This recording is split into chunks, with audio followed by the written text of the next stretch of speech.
طيب، خلعت السن وبعد 3 شهور رفض الطبيب الزراعة ويقول لي في خراج، هل يوجد خراج تحت السن المخلوع؟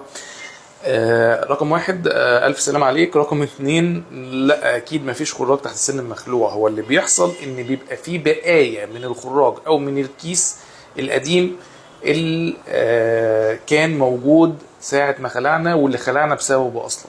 فبالتالي العظم لا يزال غير صحي 100% عشان أقدر أزرع فيه. أنا لازم العظم يكون صحي 100% كامل ومفهوش أي خراريج، مفهوش أي أكياس، مفهوش أي جزء فيه مشكلة.